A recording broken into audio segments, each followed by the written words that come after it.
Our talk today is about storytelling, the impact of storytelling, and what you can do and what we did. So I figured it was only appropriate to start with a little bit of our story about how we came to make this podcast, the big one, Your Survival Guide.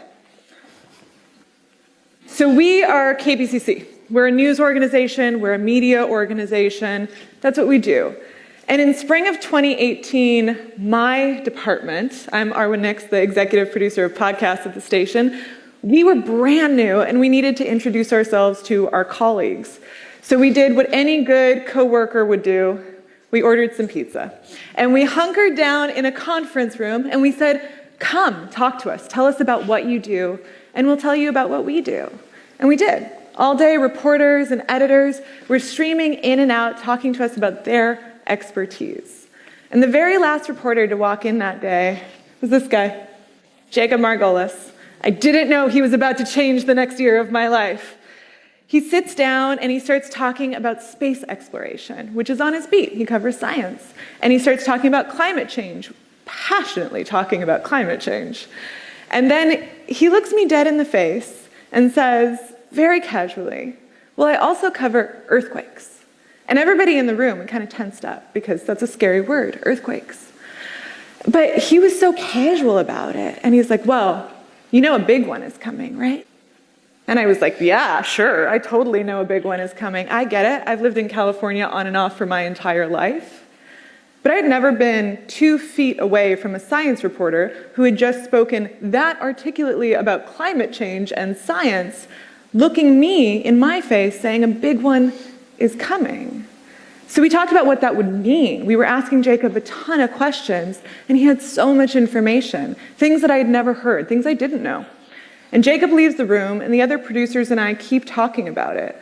What if we made a podcast that told people what's going to happen in Los Angeles after a major earthquake hits?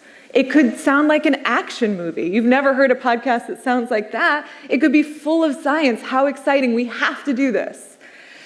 And so then my boss comes in. It's the end of the day. And we're like, Kristen, Chief Content Officer at KPCC, Kristen Muller. We say, Kristen, we have to make a podcast about a major earthquake hitting Los Angeles. And she says, that is a terrible idea. And here's where Kristen was coming from. She is not a grouch. She's a wonderful boss. But she knows that we have been covering earthquakes as a station for decades. Since we were a station, we're Southern California, of course we're covering earthquakes. She also knows that down the road from us is the LA Times, arguably some of the premier coverage of policy on earthquakes and disaster readiness. So what new was there to be done? And everyone knows a big one is coming, right? So we thought about that for a while. Kristen left, she took the wind out of our sails, and we kept talking. And we realized that there were a ton of assumptions there. We were assuming that what we had done had worked. We were assuming that people knew a big one is coming. And honestly, we were assuming that people cared at all about earthquakes, that they were thinking about it, even a little. So we decided to test those assumptions. And we went to a park. Again, we're not scientists. This wasn't a very scientific survey. We just went to a park and started asking people what they were thinking about. What are you afraid of? What's on your mind? What's stressing you out? And it's not going to surprise anyone in here. They weren't thinking about earthquakes. They weren't thinking about readiness. But when we did start talking about that, when we started talking about this major quake hitting our city and what would happen, they all said this: I just don't know where to start. They weren't ready because they didn't know how to begin to get ready. They just needed something small they could do. And then, as we're talking about that, as we're talking about the things they could do and what they wanted to know, in 45 seconds, over and over again, it went from, I just don't know where to start, to, should I get a gun? And I know, that's wild, right? It's a really extreme thing. Should I get a gun? But when we think about that, that's a question about fear. That question is really, what's going to happen to my family? How can I keep the people I love safe? Do I need to be worried? And we realized we had a challenge, right? If these people thought that the earthquake happening was going to turn Los Angeles into some version of the LA riots meets a Mad Max movie, we needed to communicate what a big earthquake would actually be like, how communities would actually respond, and give people something practical they could do. Help them understand where to start. So where did we start? We started with research. We're reporters. That's what we do. So we started interviewing people. We read thousands of pages of documents. We talked to so many scientists, seismologists, emergency responders, and emergency managers. I wouldn't be surprised if I called a couple people in this room right now. And it was at that point in the research that we came across the work of this woman, Dr. Sarah McBride. And Sarah McBride had worked with the New Zealand government for years, communicating to that region, to the people who lived there, that they were at a high seismic risk, that it was very likely that a very bad earthquake was going to happen, and it was going to be devastating. It was her job to tell people that it was coming and help them get ready. And as you know, those quakes did hit in Christchurch. And Sarah McBride found herself at Command Central, and person after person walked in the room and looked her dead in the face and said, how come nobody told us? How come nobody told us to get ready? How come nobody told us how bad this was going to be? And she thought, I did tell you. I have been telling you for years. But she didn't just get frustrated and stop. She realized there was a problem with how she was communicating. So she went back to school to study the problem. And her research ended up here. You got to tell a story. If you are going to get people to listen to you, you have to tell a story. You have to give people something that they can connect to. It can't just be fear-mongering. One of her pamphlets said, prepare now or pay later. A lot of the other literature was just full of really long acronyms that honestly weren't going to stick with people. But she found that if you can give people something they can connect to, a person they can empathize with, that it's much more likely that it'll stick, that people will think about it, and that they will act, that they will do something to prepare. So that's what we tried to do. We tried to tell people what was going to happen, give them practical information of what they could do, and wrap it up in a story. And to tell you more about how we did that, I bring you the host of the podcast, Jacob Margolis. Thank you. So, hi, I'm Jacob. I'm KBCC science reporter and host of The Big One. And earthquakes have been like a huge part of my life since forever. Because when I was 5 in 1994, the Northridge earthquake hit. It's legitimately one of my earliest memories. I still think about it, and my parents think about it as well. And everything changed about 4 o'clock in the morning. That's my dad, Mark. Literally startled awake by a freight train driving right through our bedroom. And we both literally jumped out of bed. It was so loud. I'd never heard anything like it. And my mom, Melissa. The blinds that were supposed to be hanging vertical were like out horizontal. The house lifting up like 10 feet and being slammed down back onto the ground. It was everything in your house crashing onto the floor. The refrigerator opened up and everything fell out. So your house smells like soy sauce and hoisin sauce and wine and anything is in there. And the first thing is to save your children. And Sophie was screaming. She was screaming. To tell the story that we wanted to tell, I had to be vulnerable. I had to talk about my own personal experience my parents, because I couldn't be this omnipotent narrator who was like wagging his finger and saying like, do better. People don't connect with that. What I needed to do, and this is the honest truth, was that like tell people that, hey, even though I've lived through an earthquake, major earthquake, my wife's lived through one, we have a baby, and also we have a house in Northridge. At the beginning of this podcast, and really almost all the way through, like halfway through, we still had no supplies for an earthquake. And the thing is, that's the case for many Southern Californians. I would say the majority. Because even though they know a big one's coming, they're not necessarily doing anything about it. And I was hoping that by being vulnerable, we could take them on a journey, we can go together and possibly figure out some easy solutions for us to, kind of figure out things together. On top of that, we had to also tell them exactly what is going to happen. We had to give them some specific scenarios. And so one of those scenarios that we wanted to talk about was collapsed buildings. something that you're probably going to come across in a big enough earthquake. And so to do that, we had our fictional narrative. We had our hero encounter a collapsed building in downtown Los Angeles and really explain to us what it looks like from the outside. But we backed up that narrative with something really important. This is one of the big key takeaways from today from us, is that we backed it up with a personal story of Anne Brower, environmental scientist in Christchurch, New Zealand. She was on a bus in 2011 in city center, and the bus was parked, and the earthquake hit, and the brick building next to her, it started to collapse.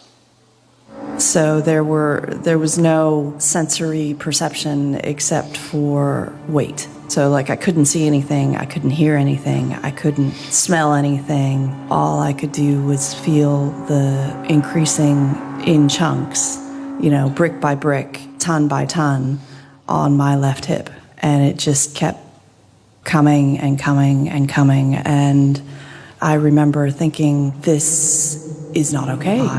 This is not my life. This is not. I'm not okay with this. I do not agree with this. This is not how Anne Brower lives this world. This is not my story. Not me. I'm not okay with this.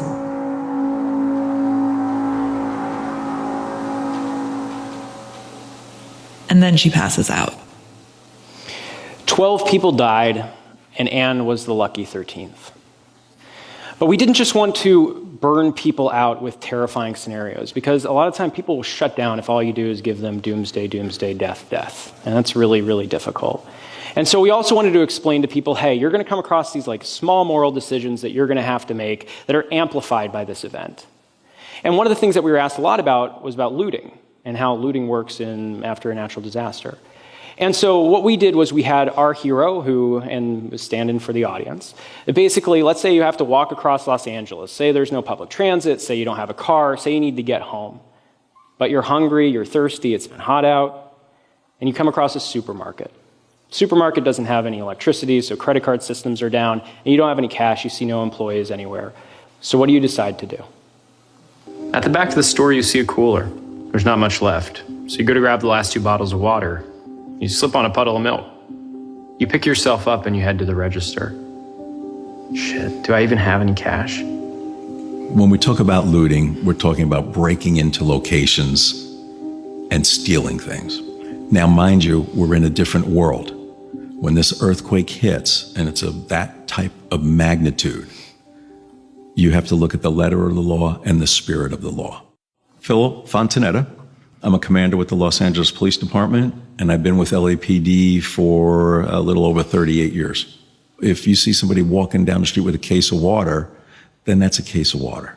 And it's just it's the sustainment of life. That's understandable. It's 90 degrees out. You haven't had food since 8. But are you really just going to walk out? Yes. Yes, you are. You grab a peanut butter protein bar, stick it in your pocket, and leave. And then there are the big moral questions, like Arwen talked about earlier, should I get a gun? So the number of dudes I had asking that, and it was all dudes, that the whole Mad Max kind of gas can, gun on the back kind of thing, it was astounding. And the assumption that they're making that we realized we needed to address this anxiety was that society is just going to crumble into chaos. And what we found and what we wanted to let them know was that, hey, turns out the person that's standing next to you might be more reliable than emergency responders who are, going to be a little bit busy after that disaster. That people inevitably, inherently, they want to help each other, especially when big stuff like a big one goes down. You didn't notice him before, but outside the grocery store, there's a guy sitting up against the wall. He's holding his shoulder. Hey, are you okay? He doesn't answer. You crouch down and ask him again. Do you need help? He groans. It's my arm, he says. You hear a siren and look up. A fire truck's pushing through traffic, and you tell him to wait, you're gonna go get help. You run over and wave your arms and scream, stop! But they don't.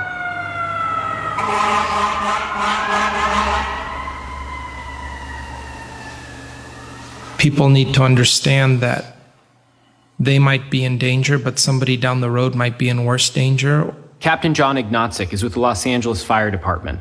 After the earthquake, he and other firefighters and police and sheriffs will all go into what they call earthquake mode, trying to triage the city. First, they'll check their own buildings and account for their own people. And then they do what's called a windshield survey, driving through neighborhoods, documenting how bad things are so they can let headquarters know. But it probably means that you'll see police officers and firefighters, people who can help you, just drive by and not stop. So if we could impart on all of these gas can carrying folks that want to buy guns that maybe society won't collapse, that maybe you can prepare, maybe they'll be more inclined to go and do so. And one of the big takeaways from this whole podcast is that what we did was we showed, we didn't just tell. We showed people what a collapsed building would be like. We walked them through that scenario, we walked them through the supermarket, walked them through, the windshield surveys, just kind of driving by you while you're hurt. And the reason we did that, and one of the biggest things that we did focus on with this is that, I've been covering this for a long time. I've been covering earthquakes, as Arwen said. KPCC has been covering earthquakes. LA Times does great earthquake coverage as well. But if that coverage was effective, truly effective and resonated with people, everyone would be ready, and they're not. And so the hope was that with these personal stories, these narratives where we take you through everything, that then people would, understand that it might have some sort of resonance with their lives. And that's what producer Misha Yusuf is going to talk to you about now. So these things are really scary. Collapsed buildings, you're trapped far away from your family, and we found that fear is not effective in compelling people to act. So I became the queen of the tips at the end of every single episode. We knew we had to answer the question, the other question that came up in the park, which was, where do I get started? So we gave our listeners practical, actionable items that they could do in order to prepare. Things like fill up your gas tank more than half full. Make sure that you drop, cover, and hold on when the earthquake hits. That you have water bottles near you at all times so that you don't starve or die of thirst. Did it work? By journalistic standards and normal standards of success, we got a New Yorker review. We had our picture in the paper. And 1 million people listened to the podcast. But the real impact was that people did something.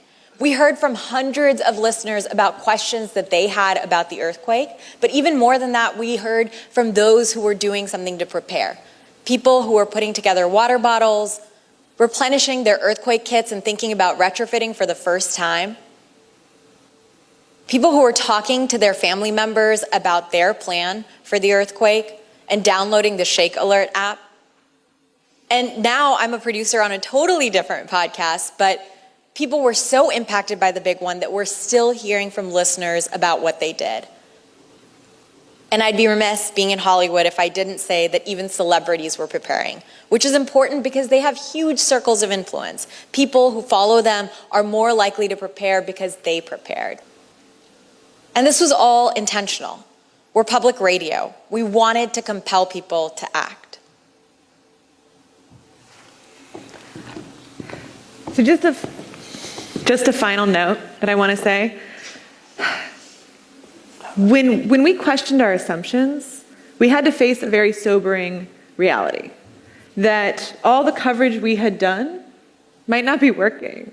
That as professional storytellers, we might not be doing a good job telling the story in the way that it's going to actually resonate with people. It wasn't until we could face that reality and think, maybe we're doing it wrong, that we could improve on it a little bit. And I'm not going to say that we got it completely right.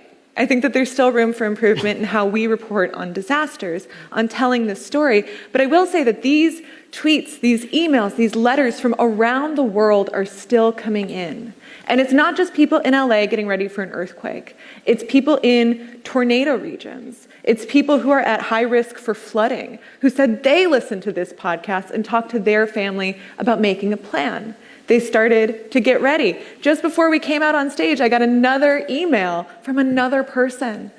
It's really incredible. And I think that the reason it's happening is because we just really focused on who we were talking to. We told a story that wasn't for us. It was about the listener. We told the story they needed to hear with them in mind. And I think that the work that you do is so important. And I think that the way that you came to that work is your story. And I encourage you to include your story of your work in how you communicate this. And I really do believe that if you do that, it can make an impact. Thank you so much.